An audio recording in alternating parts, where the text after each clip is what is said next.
Salam sejahtera tuan-tuan dan puan-puan, inovasi kami adalah DLO, Digital Learning Object Makmal Maya.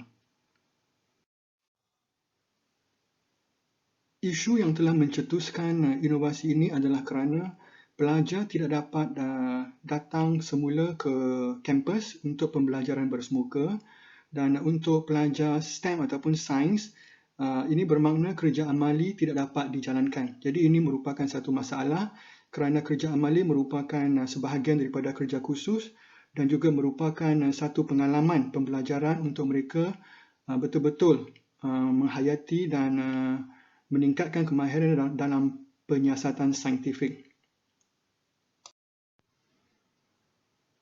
Tujuan inovasi ini adalah untuk mengupayakan pelajar kita supaya mereka masih dapat menjalankan amali sains walaupun tidak dapat datang ke makmal sains supaya mereka boleh mempelajari kemahiran manipulatif dan penyiasatan saintifik.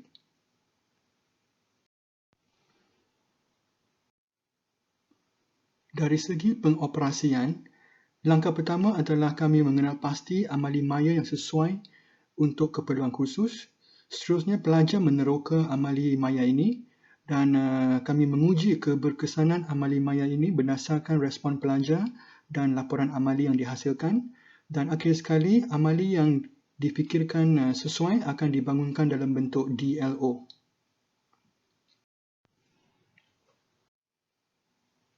Pengujian inovasi ini dilakukan ke atas dua kelas PISMP Elective Science Teras iaitu Science 1 dan Science 2 yang mengambil khusus biologi dan fizik. Ini adalah dua kursus yang terlibat dalam inovasi ini dan sejumlah 5 amali yang terlibat, 3 amali untuk General Biology dan 2 amali untuk General Physics.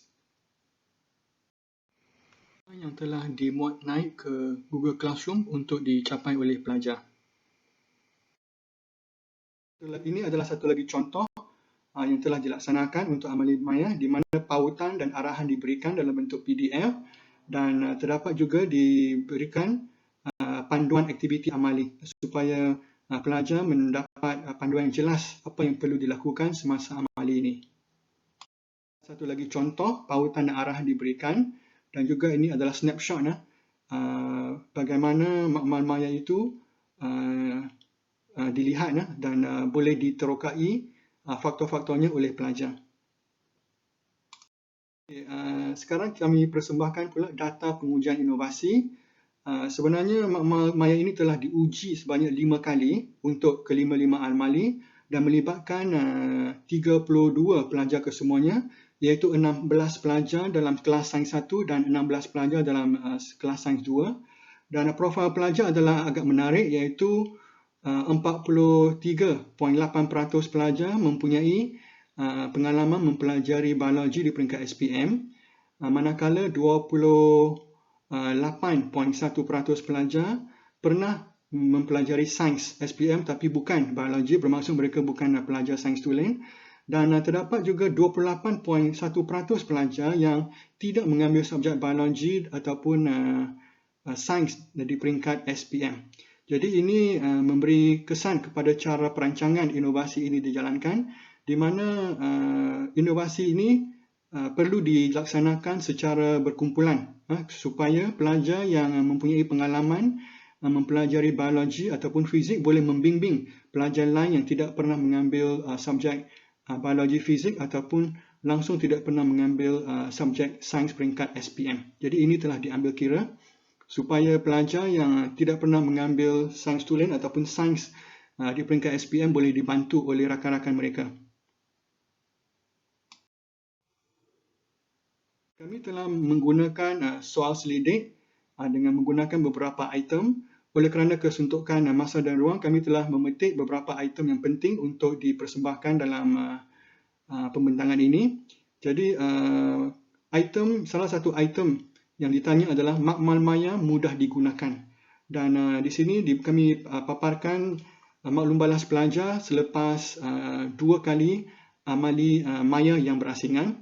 Jadi kita dapat perhatikan di sini untuk item makmal maya mudah digunakan, 30 secara purata untuk dua kali amali ini adalah 36.5% pelajar bersetuju.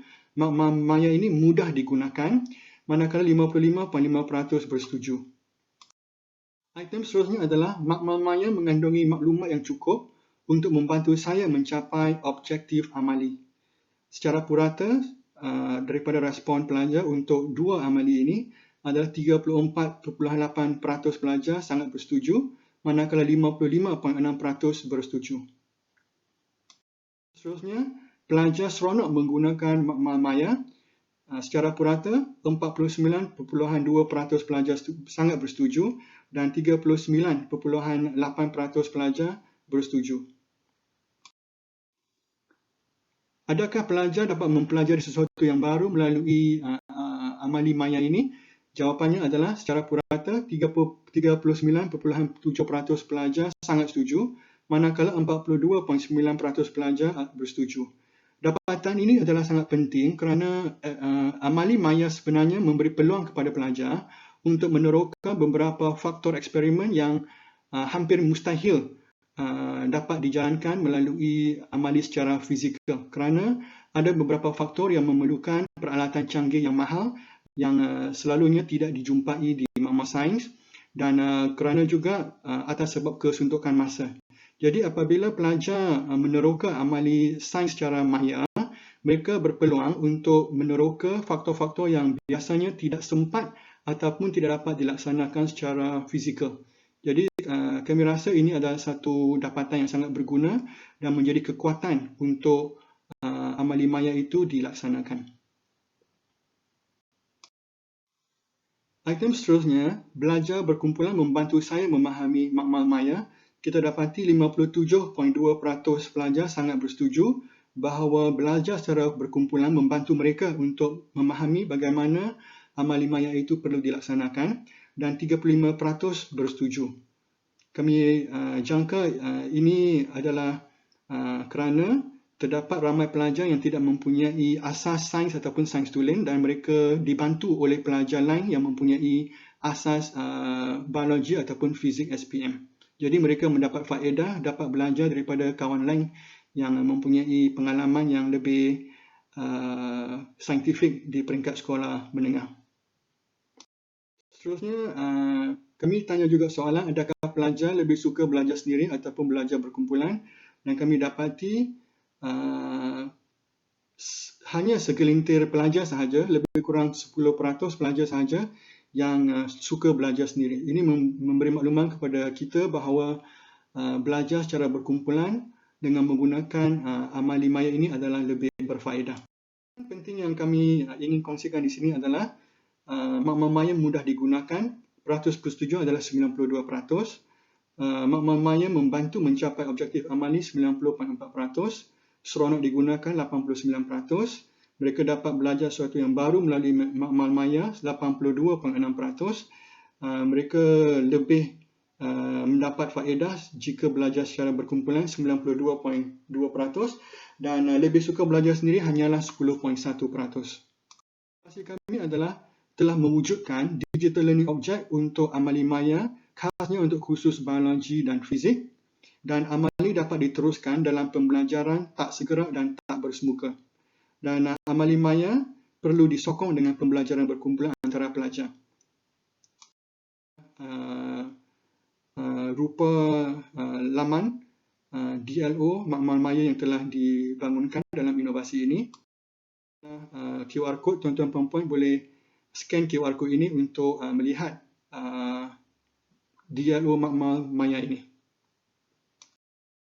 Potensi perluasan inovasi ini sebenarnya boleh dikembangkan untuk amali subjek STEM yang lain, dan juga boleh diperluaskan untuk amali sains sekolah rendah dan sekolah menengah, supaya pelajar masih berpeluang mempelajari aspek penyiasatan saintifik walaupun mereka tidak berpeluang hadir ke sekolah ataupun atas sebab kesuntukan masa ataupun kekurangan alat radas yang diperlukan. Terima kasih.